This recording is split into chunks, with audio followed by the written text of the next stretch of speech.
परस्परोग्रहो जीवानाम। जंगल में एक शेर रहता था। जंगल में शेर जंगल और शेर की मित्रता हुई क्योंकि दोनों एक दूसरे के रक्षक थे। शेर के डर से लोग जंगल काटने नहीं आते थे और जंगल के कारण शेर छिपा रहता था, शिकारी उसे मार नहीं पाते थे।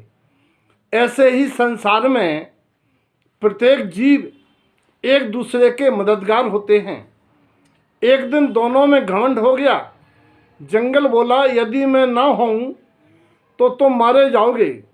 और शेर ने कहा, सुनो भाई, गलत फहमी मत रहो। अगर मैं जंगल में ना रहूं तो लोग तुम्हें काट ले जाएंगे। बात इतनी बढ़ गई कि शेर जंगल छोड़ के चला गया।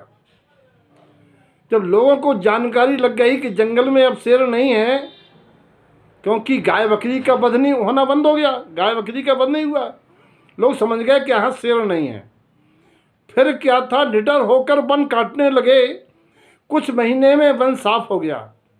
गुफा के बाहर आकर शेर ने देखा कि वन कट चुका है, अब वह कहाँ छिपता। तो एक दिन शिकारियों ने शेर को आकर देखा, घेर लिया और मार डाला। दोनों की हानि हुई। ये बात क्या शिक्षा देती है? संसार में सबकी सबको गर्ज है और सबको सबके मर्ज से एक साथ रहने में कोई हर्ज नहीं। यानी सबको एक दूसरे की भावनाओं का सम्मान करते हुए निरअभिमान पूर्वक अपने सुख साम्राज्य की रक्षा करनी चाहिए। ये मत परिवार में, समाज में कभी नहीं करना चाहिए कि अगर मैं नहीं करूं तो तुम्हारा घर नहीं चल सकता, और मैं भोजन नहीं बनाऊं तो तुम भूखे मर सकते हो। मैं ना करूं तो बच्चे पढ़ नहीं सकते, बोले मैं ना कमाऊं तो फीस कहाँ से आएगी। ये गलत फहमी मत रहो।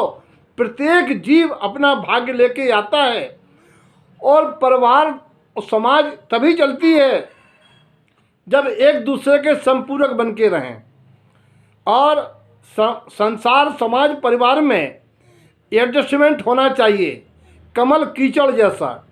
अगर कमल सोच ले मुझे कीचड़ में नहीं रहना है तो कमल का अस्तित्व 2 दिन में ख़त्म हो जाएगा। ऐसे ही कोई सोचे मैं ऐसी लड़ाकू पत्नी से, ऐसा लड़ने वाले पति के साथ नहीं रहना चाहती, तलाक ले लूँगी, तो पता है नसीब में जो लिखा है वो जगह बदलने से और निमित्त बदलने से नहीं बदलता, वो भोगना पड़ता है। अच्छी बात यह है जो भी मिला, जैसा मिला, अपना ही है, एडजस्टमेंट बना के रहो।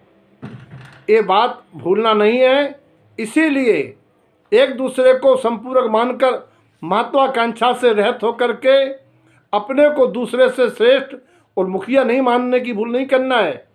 परिवार समाज के बिना तुम्हारा अस्तित्व भी नहीं है, सारा अस्तित्व बिगड़ जाएगा। इसीलिए ये मत सोचो कि हमारे बिना तुम्हारा काम चल जाएगा या तुम्हारे बिना हमारा काम चल जाएगा। हम दोनों से ही हम दोनों का काम चलेगा, ऐसा मानना इस चर्चा का सार है।